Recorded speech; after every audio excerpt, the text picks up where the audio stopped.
अब तो बहुत सारे देशों में फांसी देना ही बंद हो चुकी है, लेकिन फांसी दी जाती है सुबह सूर्योदय के साथ, लेकिन इनको रात में फांसी दे दी गई। और लोग तो यहाँ तक कहते हैं कि इनको फांसी नहीं दी गई, बल्कि रावी नदी के निकट ले जा करके इनको वहां काटा गया और काट करके वहीं इनके शवों को वहीं ट्रेन छिड़क करके जला दिया। जब लोगों को सूचना मिली तो रात को ही लोग भागे और रात को इनके आधे जले शवों को लोग निकाल आए चिताओं में से, और फिर सम्मान के साथ लोगों ने इनकी अंतिम यात्रा यानी शव यात्रा निकाली। और शव यात्रा निकालने के बाद फिर पूरे जन समूह के सामने इनका अंतिम संस्कार हुआ। वो दोबारा से वो कबीला वास्तव में कैसे रहे होंगे, थोड़ी देर के लिए अनुमान लगाओ। इनमें सबसे छोटा है वो है सुखदेव। सुखदेव जब इस दल में सम्मिलित होने के लिए गया तो इन्होंने इसका मजाक उड़ाया। और कैसा मजाक उड़ाया, ये कहते थे, इन्होंने कहा तू यहाँ से बाहर भाग जा, पुलिस वाले एक धक मारेंगे और तू सब कुछ उगलने का बालक है, तेरे बस की बात अभी क्रांति नहीं है, उसके चक्कर में मत पड़, अभी खेल। न दाढ़ी आई थी न मूछ आई थी, कौन मान लेगा भाई क्रांतिकारी होगा, छोटा सा बालक। और एक और विशेषता, किसी क्षत्रिय कुल का बालक हो तब भी चलो कोई मान ले। लाला जी का लड़का, बिरयानी की दुकान थी, अब लाला जी का लड़का और बालक और वो युवक जाकर के क्रांतिकारियों के बीच में खड़ा हो गया, मुझे अपने ग्रुप में सम्मिलित करें। लेकिन कोई उसे सम्मिलित करने को तैयार नहीं। वहां से उन्होंने कहा अंदर मीटिंग चल रही थी और उन्होंने कहा कि भाई तेरे बस की बात तो नहीं है, पुलिस वाले एक चांटा मारेंगे तो मार नहीं सह पाएगा, बालक है सब कुछ बता देगा, याद कहा। अच्छा बेचारा छोटा सा किया निकल आया बाहर, और बाहर थोड़ी दूर पर पुलिस वालों की ड्यूटी थी, चौकी की थोड़ी दूर पे वहां गया और वहां जाकर के जो पुलिस वाला जो ऑन ड्यूटी खड़ा था, इसने उसको जाकर के चांटा मार दिया। तो जो बालक है अभी, इसने जब उसको चांटा मारा तो पुलिस वालों को क्या करना था, पुलिस वालों ने दबा करके कूटा, मुंह फूट गया, हाथों पैरों में कई जगह चोट आ गई। अब जाइए वहां से फिर वापस चलाया और वापस जाकर के फिर पहुंचा वहां। जब ये वहां पहुंचा उस सभा में, सबके सबने पूछा अभी तो ठीक गया है, जिनके में काफी डिजाइन चेंज करा है, मुंह सूजा हुआ है, खून निकला हुआ है, कई जगह से मार पड़ी हुई है। तो पूछ रहे भाई क्या हो गया तुझे? बोला मैं जांच के आ गया, पुलिस मुझे कितना मार सकती है और मैं कितना सह सकता हूँ, मुझे जांच करके आ गया, और इसलिए मैं आपको ये प्रमाण देने के लिए आ गया हूँ कि मुझे सम्मिलित कर लो, मैं छोटा नहीं। सोचो ये सोच करके देखो कैसे रहे होंगे। आज के परिदृश्य में और उस समय के परिदृश्य में धरती आसमान का अंतर है। आज हमारे नेताओं की हालत ये होती है कि एक गिलास पानी न मिले, संसद में बोलते बोलते चक्कर आ जाते हैं। हमारे देश के नेताओं की हालत आज ये है कि संसद में बजट सत्र को पढ़ते पढ़ते चक्कर आ जाते हैं इनको। 1-1.5 घंटे का 2 घंटे का भाषण पढ़ नहीं पाते खड़े होकर, और जबकि वहां एसी है और सारी सुविधाएं हैं, उसके बाद भी इन्हें चक्कर आ जाते हैं। और उस समय के युवकों की क्या स्थिति थी और कैसे वो इस राष्ट्र के नेता थे, कैसे युवक थे, कैसे परिवारों ने उन्हें पाला होगा, कैसी शिक्षाएं दी होगी माता पिता ने उन्हें, किस तरह से पले होंगे वो। आप सब पंडित राम प्रसाद बिस्मिल की भूमि से जुड़े लोग हैं, और ये सब पंडित राम प्रसाद बिस्मिल के चेले हैं। ये ध्यान रखना, ये जो पूरा ग्रुप है इसके गुरु कौन है? इसके गुरु है पंडित राम प्रसाद बिस्मिल, और ये सब इनके चेले हैं। तीनों युवक, इनके जीवन की घटना है। ये तीनों युवक पर्चे चिपका रहे थे अंग्रेज सरकार के विरुद्ध। उस समय मोबाइल पर तो वीडियो वायरल नहीं हो सकते थे, मोबाइल था ही नहीं, रेडियो इनके पास नहीं थी कि रेडियो में संदेश जारी कर दें। तो क्रांतिकारी क्या करते थे, कोई भी बात जनता से कहनी होती थी या सरकार से कहनी होती थी तो ये चोरी से तो पर्चे छपवाते थे, क्योंकि ज्यादातर प्रेस पे अंग्रेजों की दृष्टि बनी रहती थी, वो देखते रहते थे उन प्रेस को किस तरह से उन प्रेस को नियंत्रण में रखा जाए तो गलत ना छपे वहां से। तो बड़ी मुश्किल से चोरी से वहां से पर्चे छपवाए जाते थे, और कई बार तो छपवा ही नहीं पाते थे, हाथ से लिखते थे, और हाथ से लिखे हुए पर्चों को ही चिपकाते थे बार बार पे। रात में दीवारों पर पर्चे चिपका दिए जाते थे, चौराहों पर चिपका देते थे। सवेरे दिन निकलता था, लोग पढ़ते थे, पुलिस पढ़ती थी, फिर वो पर्चे फाड़े जाते थे, इनकी खोज मचती थी। बच्चों, अरे बच्चों, अब सावधान बने रहो। मैं पता है किसकी बात बता रहा हूँ, किसकी बात बता रहा हूँ, पता है? भगत सिंह की। इसे तो बताया एक बालक को, इसको बाकी को तो बताएंगे। देखा है आपने भगत सिंह? देखा? हाँ, देखा, तमाम भगत सिंह का चित्र लगा हुआ है। कैसे युवक थे, मैं ये बता रहा था आपको कि रात को पर्चे चिपका रहे थे और इन सबके वारंट हुए हुए थे पहले से।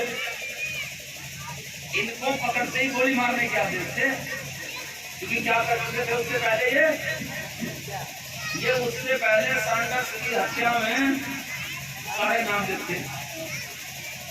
तो ये सारे के सारे धीरे रूप से भगत सिंह, क्योंकि वो इनके साथ था, रात को पर्चे चिपका रहे थे, और पर्चे चिपकाते चिपकाते पुलिस आ गई।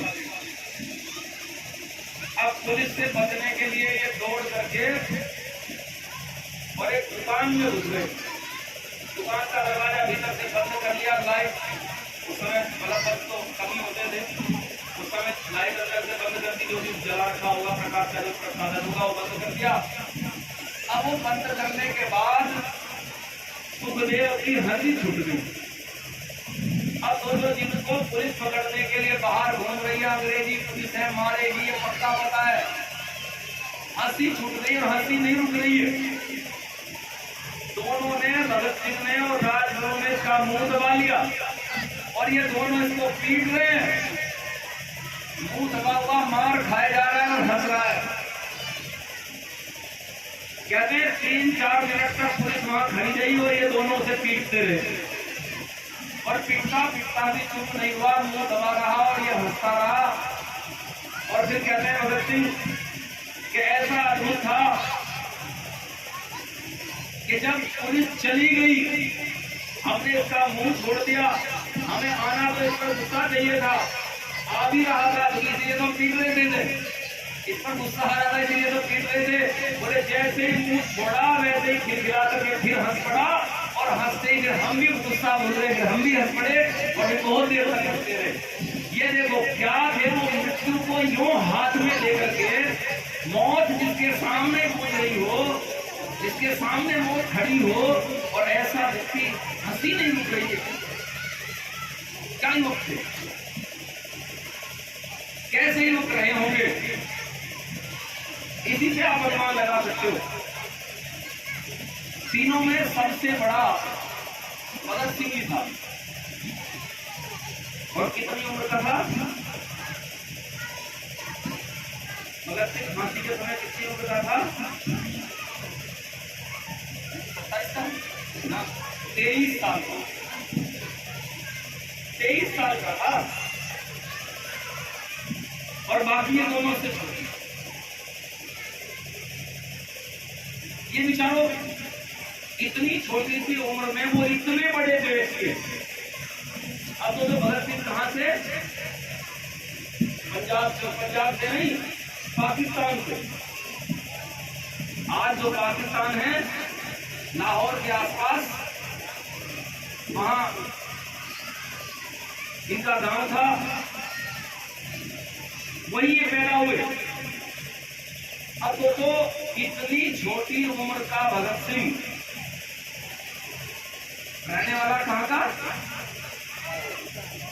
पंजाब का, और वो भी पाकिस्तान वाले पंजाब का। और पहचान कहाँ है?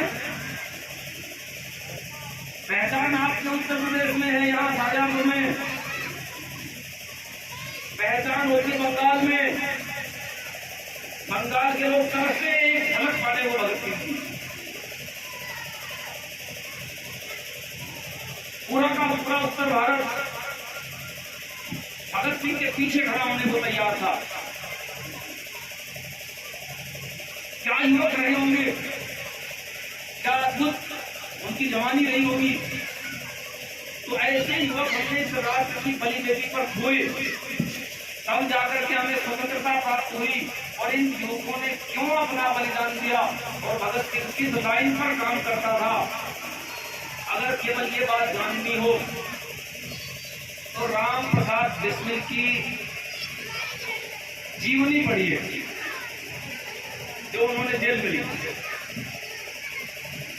पंडित राम प्रसाद बिस्मिल जब अपनी जीवनी जेल में लिख रहे हैं तो उसके अंतिम पैराग्राफ में लिखते हैं,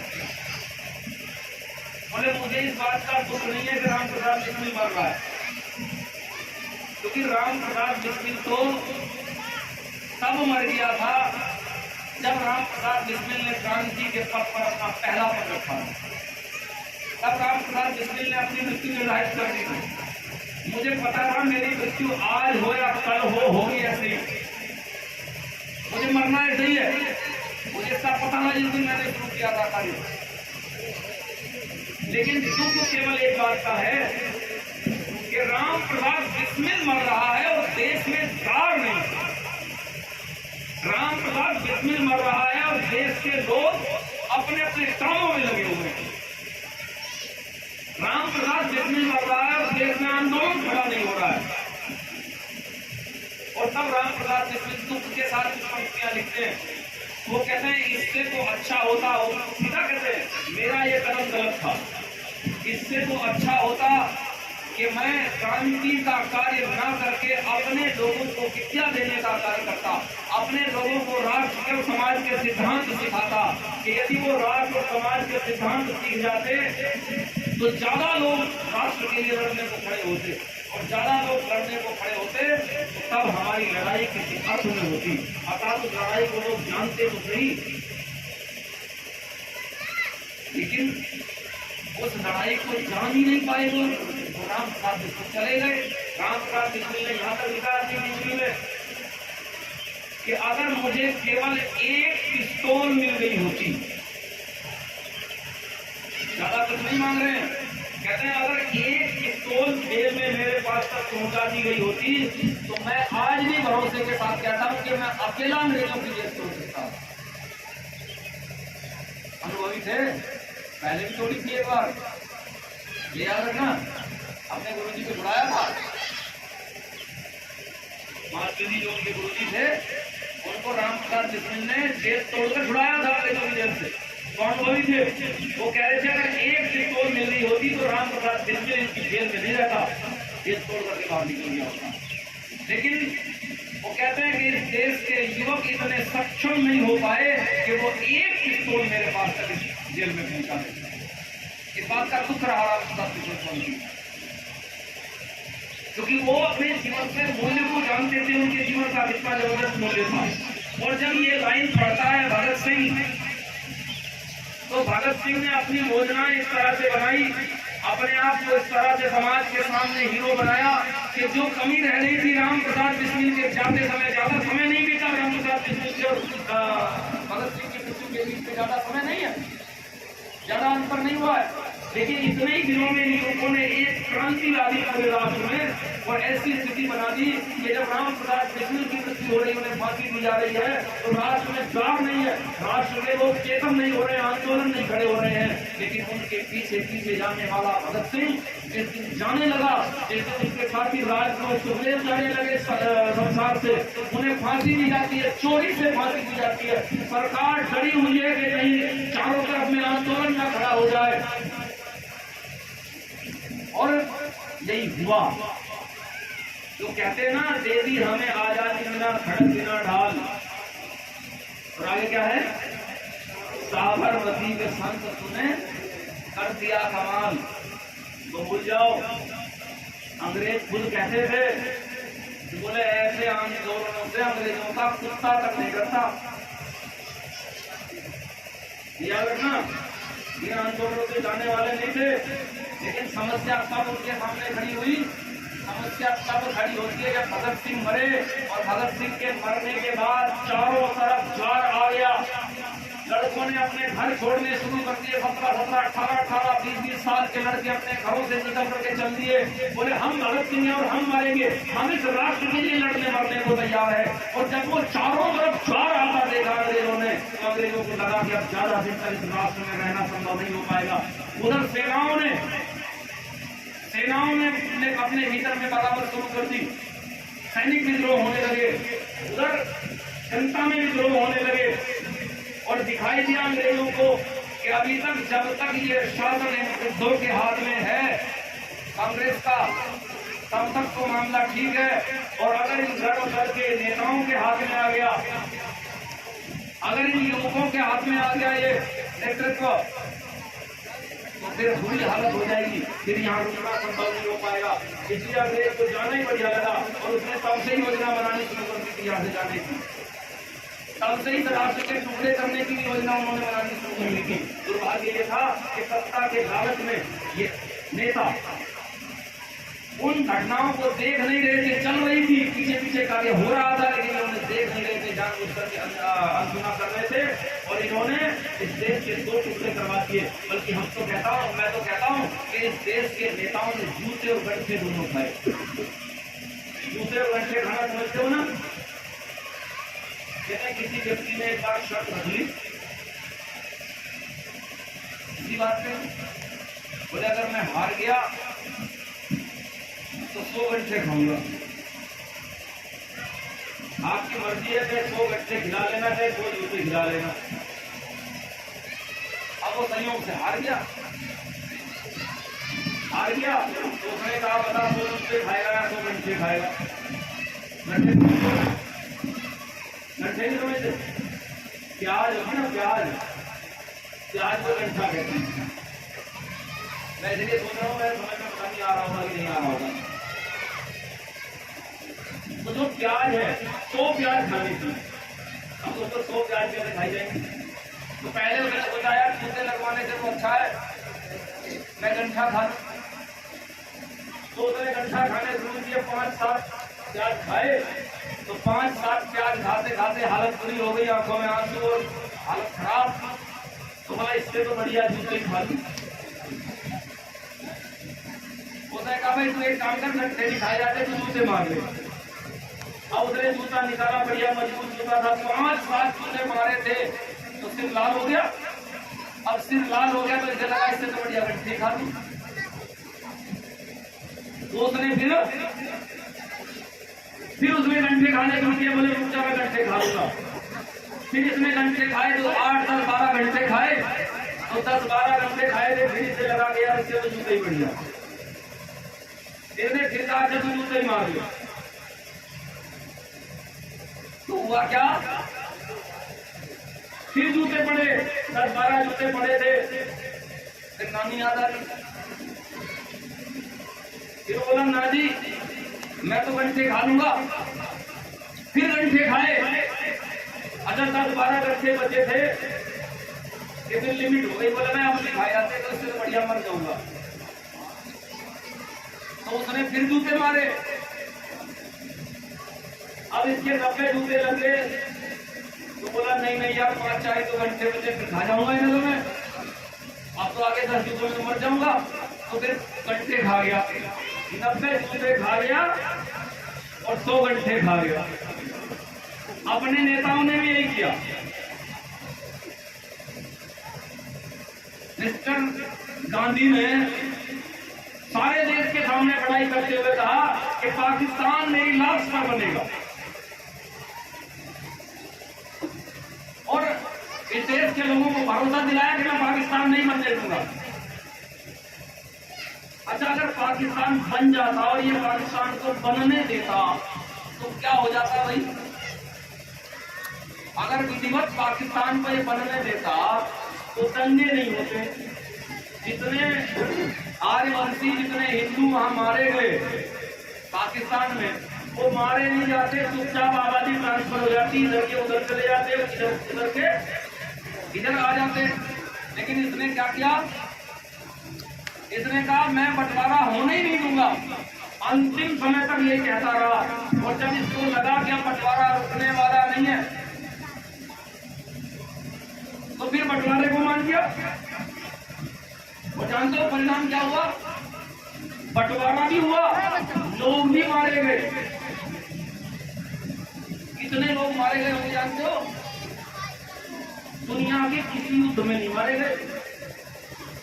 इतने लोग दुनिया के किसी भी युद्ध में नहीं मारे गए। अमेरिका में कोई युद्ध हुआ था, वर्षों चला, उसमें इतने लोग नहीं मारे गए जितने लोग बंटवारे की प्रक्रिया में मारे गए। सोचो कितनी बड़ी होती है ट्रेन, और पूरी की पूरी ट्रेन पाकिस्तानियों ने लाशों से भर कर दी। अपनों की लाशों के नीचे दब करके लोग आना चाह रहे थे। लाशों के नीचे दब गए लोग कि किसी तरह से यहाँ पहुंच पाए। अपने इस तरह के लोग थे कि किस तरह से बच्चे को उठा करके चलती हुई ट्रेन के ऊपर फेंक दिया, जो मैं तो मरूंगा, बच्चा बच जाएगा। उनकी कहानियां कभी पढ़ करके देखो, कभी कहानियां उनकी जान करके देखो। अभी तो आप केवल कश्मीर फाइल जान रहे हो, जिस दिन कभी आपने पाकिस्तान फाइल को जानने का प्रयास किया ना, ये हमारे महादेव घूमते रहते हैं, जम्मू गए होंगे तो जम्मू में रेहाड़ी कॉलोनी एक है, आर्य समाज रेहाड़ी कॉलोनी। ये रेहाड़ी कॉलोनी वास्तव में जम्मू में कभी थी नहीं। ये रेहाड़ी कॉलोनी पाकिस्तान में जो कोटली जगह थी वहां थी, और वहां से लोग भाग करके आए, वही आज जम्मू में बसे हुए हैं, उन्हीं का रेहाड़ी कॉलोनी है। जब मैं वहां गया एक सप्ताह के लिए तो मेरी उनसे काफी बातचीत हुई, और जो परिदृश्य उन्होंने बताए वो कहते हैं आचार्य जी हम तो सेना की सहायता करते रहे और न हम अपने आप को बचा पाए, न अपने लोगों को बचा पाए। इतने बड़े बड़े कारोबार छोड़ करके आ गए। कहते जो वहां करोड़ों के मालिक थे, उन्होंने दिल्ली की सड़कों पर आकर के भीख मांगी है, जम्मू की सड़कों पर आकर के भीख मांगी है। सोच करके देखो, एक व्यक्ति जिसके पास कुछ नहीं है वो यहाँ भी भीख मांग रहा है, वहां भी जाकर के भीख मांगने फर्क नहीं पड़ता। लेकिन फर्क कब पड़ता है? जो व्यक्ति महल से नीचे ना उतरता हो, तो पालकी में बैठ करके चलता हो, और जब उसे सड़कों पर भीख मांगनी पड़े एक एक रुपये के लिए, उससे पूछ कर देखो क्या बीतती है। पूछ कर देखो, एमडीएस का नाम सुना है ना तुमने? सोच करके देखो, एमडीएस वालों की लाहौर में दुकान होती थी बहुत बड़ी, और वही नाम है एमडीएस। उसका नाम होता था लाहौर में महाशियाली हट्टी। ये आर्य समाजी थे, आर्य समाजियों को उस समय लोग महासेवी कहते थे। तो महासेवी की दुकान हट्टी पंजाब में दुकान को कहते हैं। तो महाशियाली हट्टी अर्थात महासेवियों की, आर्य समाजियों की दुकान, इसके नाम से उनकी दुकान प्रसिद्ध थी वहां। और जब वो यहाँ आए तो जानते हो कितने पैसे होंगे? महासेवी खुद कहते हैं ये सब कुछ देख खोज करके, जितना कुछ समेट करके लाभ आए थे 10-12 रुपये। पूरी बड़ी की बड़ी दुकान मसालों की सब वहां छोड़ दी, और आकर के यहाँ 4 रुपये में या 6 रुपये में तांगा खरीदा, और तांगा एक दिन चलाया। थोड़ा तांगा एक दिन चलाया आगरा में, और एक दिन तांगा चला करके मेरी समझ में आ गया कि इससे जीवन नहीं चलने वाला। वो तांगा घाटे में बेच दिया,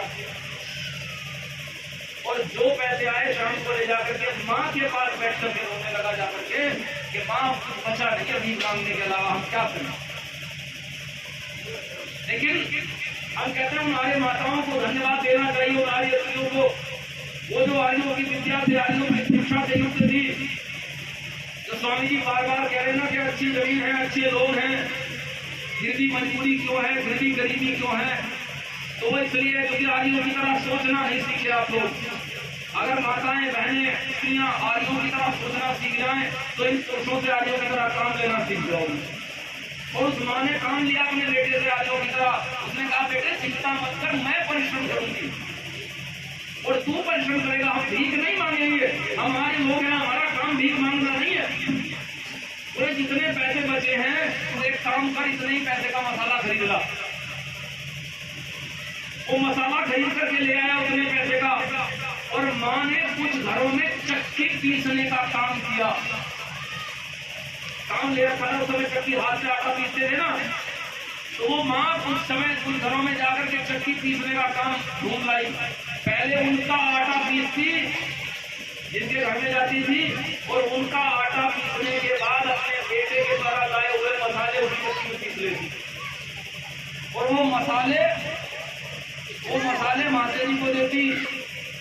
ये जो एडवर्टाइज करते थे ना, तो चले गए ध्यान होगा, इनको वो मसाला देती और ये पुड़िया बांध करके सड़क के किनारे बैठ जाते मसाला बेचने। सोचो, अरे आज के एमटीएस को तो सब देखते हैं, लेकिन उस समय का सोच करके देखो, ये मसाला बेचते थे सड़क के किनारे बैठ करके।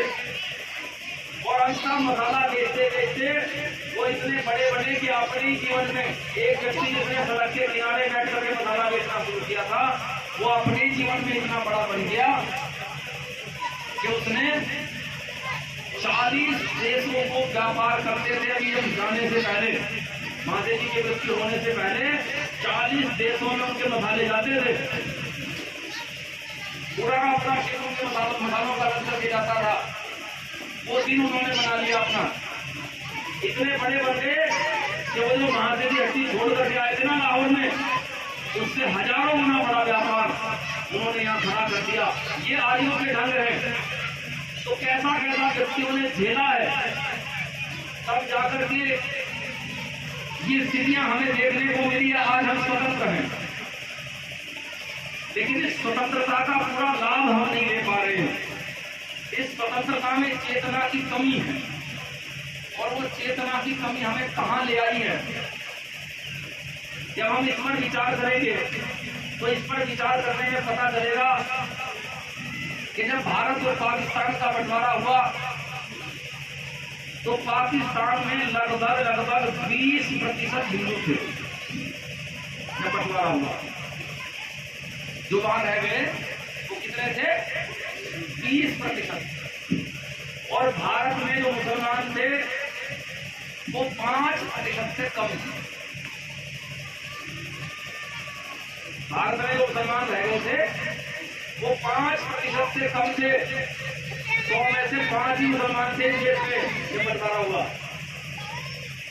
और आज जानते हो पाकिस्तान में कितने हिंदू हैं? है जी? 1% से भी कम। अब 100 में से 100 पाकिस्तानियों में से भी एक हिंदू नहीं है। यानी वो 19% को हजम कर गए। और हमने क्या किया? हमने 5% के 20% कर लिए। सोचो, इसे दूसरे वर्ड से दोनों खाना कहते हैं। बंटवारा का बंटवारा करवा लिया और बीमारी जो की जो रख ली। कई बार हाथ गलने लगे, सड़ने लगे तो रोग हो जाए हाथ में, तो डॉक्टर हाथ काट देते हैं। तो बढ़िया डॉक्टर क्या करेगा भाई? एक ही बार में हाथ यहाँ की जगह से यहाँ से काट दे, तो यहाँ से काट दे। एक बार गया तो गया, क्यों नहीं? और बचाने के चक्कर में पहले यहाँ से काटे, फिर यहाँ से काटे, फिर यहाँ से काटे, और फिर यहीं से काटना पड़े। तो बताओ बुद्धिमान कहेंगे डॉक्टर को? हम ऐसे डॉक्टर हैं, याद रखना।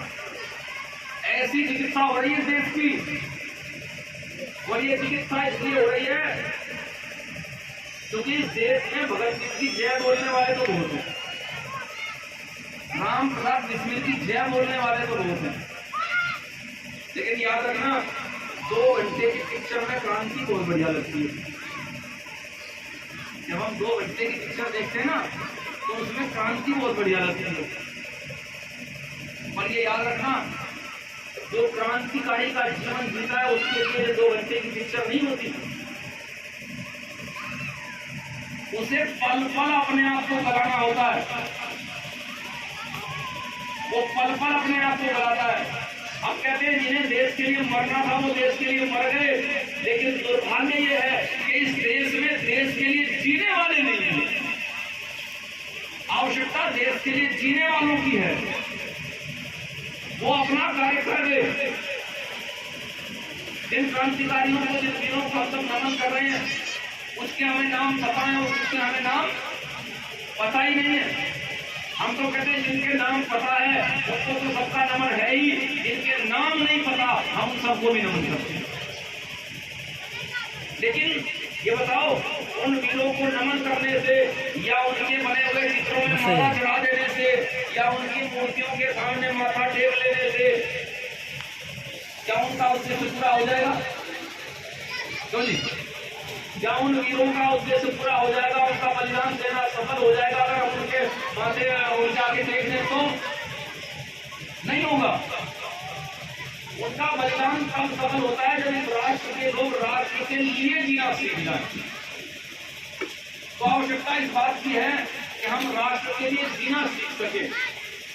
तो राष्ट्र के लिए जीना कितने लोग चाहते हैं और कितने लोग सीख पाते हैं? जानते हो राष्ट्र के लिए जीना क्या है?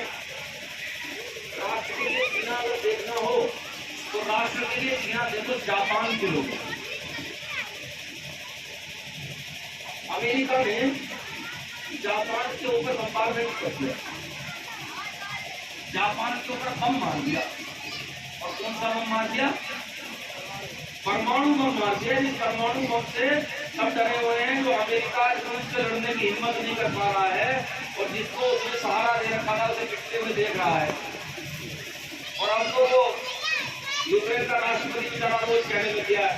अब वो रोज कहता है भाई अमेरिका डर गया। अब तो वो कहता है नाटो डर गया। नाटो जानते हो 30 देश है, 30 देश इकट्ठे होकर भी रूस के सामने खड़ा नहीं हो पा रहे। केवल एक चीज का डर है और वो है परमाणु बम। परमाणु बम का डर है कि अगर शुरू हो गया कार्य तो ये सबको मारेगा। पागल से लोग वोट करते हैं, पागल से वोट करते हैं।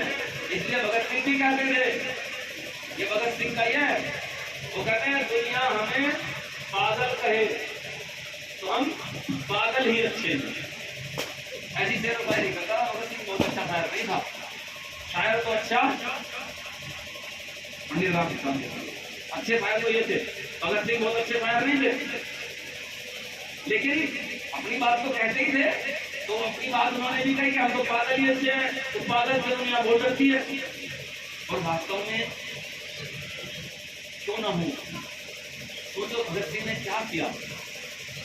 बम लेकर के गए संसद में, संसद में बम लेकर के पहुंचे और बम जानबूझ करके ऐसा बनाया गया था जिससे धुआं तो धुआं हो, आवाज जोर की हो और कोई मरे नहीं। उस बम में कीले और जो सब मारने के सामान भरे होते हैं वो नहीं भरे हुए थे, केवल पटाखे का बारूद था। और बम मारने के बाद उनके पास भागने का मौका था, सब धुआं धुआं हो गया था, आगे भी नहीं। वहां खड़े होकर के इंकलाब जिंदाबाद के नारे लगाने लगे। नारे लगा रहे थे वहां खड़े होकर के, और नारे लगा रहे थे। साथ साथ में बाद में अंग्रेजों ने पूछा क्या बम तुमने मारा? बोले हाँ हमने मारा। बोले किस लिए मारा? बोले बहरों को सुनाना था। तुम बहरे लोग हमारी बात ही नहीं सुनते, अंग्रेज बहरे हमारी बात नहीं सुनते, तो बहरों को जगाने के लिए बम मारा। ये काम करते हो ही है, ध्यान रखना। जिनके लिए जीवन और मृत्यु खेल जैसा होता है वो ये काम करते हैं। वास्तव में वो सब कैसे जियाले रहे हैं, उनकी तो बात जितनी कर लो उतनी कम है। क्या क्या उनकी बात करें। मरने से पहले जब उन्हें पता चला, भगत सिंह को तो जानते हैं अंतिम चिट्ठी में क्या लिखते हैं, जब उन्हें पता चला कि मेरे पिताजी ने एक अपील दायर की, एक पिटीशन दायर की है और उसमें लिखा है कि मेरा बेटा निर्दोष है, उसकी फांसी माफ की जाए। तो भगत सिंह अपने पिताजी को लिखते हैं कि पिताजी आपने 7 पोस्टर के मुझे बड़ा किया, बहादुर आपने बनाया, लेकिन मुझे आज दुख है कि आपने आज मेरी पीठ में छुरा घोंप दिया। मैंने खुद अंग्रेजों की अदालत में खड़ा होकर के कहा कि मैं दोषी हूँ, मैंने मारा है, मैंने किया है। आप कहते हो मैं दोषी नहीं, मुझे माफी नहीं चाहिए। वो जीवन बचाना नहीं चाहते थे, अपने आप उस समय लड़ने को तैयार थे, उन्होंने तय कर लिया था कि मुझे जाना ही है। लेकिन इस देश की आत्मा को झकझोर गए, इस देश की आत्मा को बचा गए। अब दुर्भाग्य इस बात का है कि हम सब इतने खो गए हैं कि हम सबको अधिकार चाहिए। एक बढ़िया नारा लगता है और सुनने में बहुत अच्छा लगता है। जब हम आरक्षण की बात करते हैं ना देश में, तो एक बढ़िया नारा आजकल लोग लगाते हैं, कहते हैं जिसकी जितनी संख्या भारी उसकी उतनी भागीदारी। कहते हैं इस हिसाब दे लो, सबको बांट दो, जिस जाति की कितनी संख्या है। अच्छा, बंटवारा हो रहा है ना भैया। अच्छा, कोई ये कहता है कि हम मरने में बराबरी का हिस्सा लेंगे?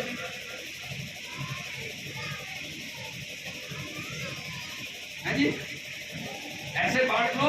क्या इतिहास में जो लिखा है ना, स्वतंत्रता के इतिहास में, जिस जाति के लोग ज्यादा मरे उन्हें ज्यादा हिस्सा दे दो, जिसके कम मरे उन्हें कम दे दो, बांट लो। नोट करके देख लेना कि किसके मरे हैं, फिर पता लग जाएगा। अरे जो ज्यादा होता है वही मरता है भाई, ये ध्यान रखना। मरता वही जिसे पता है, जिसे पता ही नहीं वो क्या मरेगा।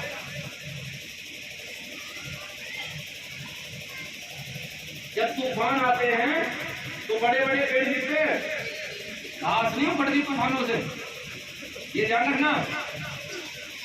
घास तो तूफान में भी खड़ी रहती है, उखड़ते बड़े बड़े पेड़ है। तो हमेशा वही पेड़ उखड़े। तो मैं कहता हूँ कि इसमें ये हिस्सेदारी बांटने का काम तो छोड़ो। हमारी जो संस्कृति है, हमारी संस्कृति अधिकार की संस्कृति नहीं रही, बल्कि हमारी संस्कृति कर्तव्यों की संस्कृति। आज रात्रि का जो कार्यक्रम रहेगा, जितना थोड़ी देर के बाद मेरे पास समय रहेगा, मैं केवल संस्कृति पर ही चर्चा करूंगा कि संस्कृति होती क्या और संस्कृति कहते हैं, मैं इसी पर चर्चा करूंगा। तो हमारी संस्कृति कर्तव्यों की संस्कृति है। हम सब इस पर ध्यान देते रहे कि मेरा काम क्या है, मेरा कर्तव्य क्या, मैं कर क्या सकता हूँ। तो हम अब ये सोचें कि हम अपने राष्ट्र के लिए, अपने समाज के लिए कर क्या सकते हैं, कैसे हम अपने लोगों को सुखी बना सकते हैं। और जिस दिन इस देश के लोगों ने, ज्यादा नहीं, ये देश के 20, 30, 40% लोगों ने ये सोचना शुरू कर दिया कि कैसे हम अपने देश को सुखी कर सकते हैं, कैसे हम अपने देश पर आए हुए संकटों से अपने देश को बचा सकते हैं। अगर आपने अपने अपने घरों में बैठ कर ये कार्य करना शुरू कर दिया ना, तो मैं कहता हूँ ये जातियां आप रोक नहीं पाओगे, जातियां अपने आप समाप्त हो जाएंगी, आप ही समाप्त कर दोगे। लेकिन जब तक आप राष्ट्र को नहीं सोचोगे, जब तक केवल अपने को सोचोगे, तब तक जाति और बिरादरी दिखती रहेगी। और ये याद रखना, ये जाति और ये बिरादरी नाश की जड़ है। इन्होंने हमेशा हमारा नाश किया है, इन्होंने हमें बचाया नहीं। तो नाश से जितनी जल्दी पीछा छुड़ाओ उतना बढ़िया है। जितना जल्दी हो सके नाश से पीछा छुड़ा लेना चाहिए, क्योंकि नाश तो नाश है, ये मिटाएगा, ये बचाएगा नहीं। तो मैं तो कहता हूं कि उन वीरों को श्रद्धांजलि हमें देनी चाहिए। और मैं एक आह्वान करना चाहूंगा आप सबका, हमें तो मैं एक कविता सुना करके आप लोगों का आह्वान करना चाहूंगा। मैं चाहूंगा कि आप लोग एक बार इसमें मेरा साथ दे दें।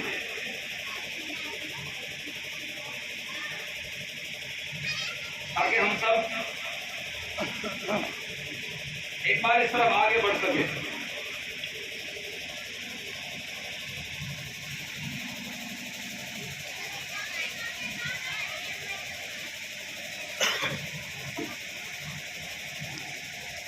इसकी जरूरत नहीं पड़ेगी, बजाने की जरूरत नहीं पड़ेगी। आप बजा सकूँ आप आओ, ये आपका आह्वान है, मैं आर्यों का आह्वान करता हूं कि आओ आर्यों क्यों ठिठके हो, आर्यावर्त बनाना है। भीतर डर मत रखो और डर को निकालो भीतर से। तो हम तो कहते हैं आओ आर्यों क्यों ठिठके हो, आर्यावर्त बनाना है। मत उलझो छोटी बातों में, हमें लक्ष्य को पाना है। आओ आर्यों क्यों ठिठके हो, आर्यावर्त बनाना है। मत उलझो छोटी बातों में, हमें लक्ष्य को पाना है। और क्या क्या करना है उसके लिए एक बार सन्नत हो जाओ, खड़े हो जाओ एक बार उसके लिए कि सभी मानवों के उर भर दो। समझ तो आ रही होगी, उर को कहते हैं, हृदय को कहते हैं। सभी मानवों के उर भर दो, रामचंद्र सी मर्यादा, लक्ष्मण सी तत्परता भर दो, त्याग भरत सा हो ज्यादा। लक्ष्मण सी तत्परता भर दो, त्याग भरत सा हो ज्यादा। माँ कौशल्या सीता पुत्री, माँ कौशल्या सीता पुत्री, राम राज्य दिलाना है। मत उलझो छोटी बातों में, हमें लक्ष्य को पाना है। आओ आर्यों क्यों ठिठके हो, आर्यावर्त बनाना है। मत उलझो छोटी बातों में, हमें लक्ष्य को पाना है। तो क्या करना होगा हमें, अगर हमें अपना लक्ष्य प्राप्त करना है तो क्या करना होगा, उसका निर्माण इन माताओं के हिस्सेदारी में है, इन पिताओं के हिस्सेदारी में। अपने अपने हिस्से का काम एक बार शुरू कर दो तो निश्चित रूप से हम बढ़ जाएंगे। फिर क्या करना है कि हरिश्चंद्र से सत्य प्रेमी फिर पैदा करने होंगे। अब ये मत कहो कि सबसे काम नहीं करता, ये कहना सीखो सच से ही काम चलता है, क्योंकि सच के बराबर कुछ है ही नहीं। हरिश्चंद्र से सत्य प्रेमी फिर पैदा करने होंगे, मानी विश्वामित्र सरीखे मिट्टी से गढ़ने होंगे। कहीं और से नहीं आने वाले, कोई अवतार नहीं होने वाला है, कोई नहीं आने वाला ऊपर से आपको बचाने के लिए। अपने आप तय कर लो। वो ठीक है, बुद्ध ने ठीक कहा था, ठीक बात है, किसी की नहीं माननी चाहिए। वो तो कहते हैं आपको दीपो भवा, अपने आप तो बन जाओ अपना दीपक। रास्ता इसके चक्कर में मत पड़ो, कोई और रास्ता दिखाएगा, क्योंकि जब कोई और दिखाएगा तो हो सकता है गलत दिखा दे। तो इसलिए अपने आप रास्ता ढूंढो। और आपके पास तो बढ़िया टॉर्च है, वैदिक सिद्धांतों की, ऋषियों की परंपरा का एक बढ़िया सिद्धांत आपके पास में है, उसके सारे उस मार्ग को ढूंढो। तो हरिश्चंद्र से सत्य प्रेमी फिर पैदा करने होंगे, मानी विश्वामित्र सरीखे मिट्टी से गढ़ने होंगे। और कैसे कैसे लोग बनाने पड़ेंगे, याद करो विश्वामित्र को। विश्वामित्र की कथा ये कितनी ठीक कितनी गलत उसे तो मैं नहीं कहता हूँ, लेकिन आज विश्वास देखो कि विश्वामित्र कहते हैं कि मैं नई सृष्टि करूंगा। क्या कहते हैं? नई सृष्टि करूंगा, रहने दो, ब्रह्मा की सृष्टि से मेरा काम नहीं करता, मैं अपनी सृष्टि बना लूंगा। ये कहने का सामर्थ चाहिए, अपने रूपों के भीतर चाहिए, अपने बड़ों के भीतर चाहिए। वो पुनः टूट फूट से डरे नहीं, बल्कि आगे बढ़कर के काम करने की हिम्मत दिखाएं और इसे आगे बढ़ा सके। तो मानी विश्वामित्र सरीखे मिट्टी से गढ़ने होंगे। और क्या करें कि शुभ कर्म चुनौती दे विधि को, शुभ कर्म चुनौती दे विधि को, वही शौर्य उपजाना है। मत उलझो छोटी बातों में, हमें लक्ष्य को पाना है। बहुत बड़े बड़े काम करने के लिए छोटे छोटे लड़ाई में, छोटे छोटे झगड़े में, छोटी छोटी बात में मत उलझो। छोटे छोटे से अहंकार को ढेर कर जाती है, बोले तो मेरी बात नहीं मानी, मेरा तो अपमान कर दिया। ये बहुत छोटी चीजें हैं भाई। हमारा मान, हमारा अपमान देश के मान अपमान से बड़ा नहीं है, इस संस्कृति के अपमान से बड़ा नहीं है, इस ऋषियों के अपमान से बड़ा नहीं हो सकता, रामचंद्र जी के और कृष्ण जी के अपमान से बड़ा हमारा अपमान नहीं हो सकता। हम अपने अपमान के कारण से उनका काम नहीं छोड़ सकते। तो इसलिए उन्हीं की परंपरा के हम लोग हैं।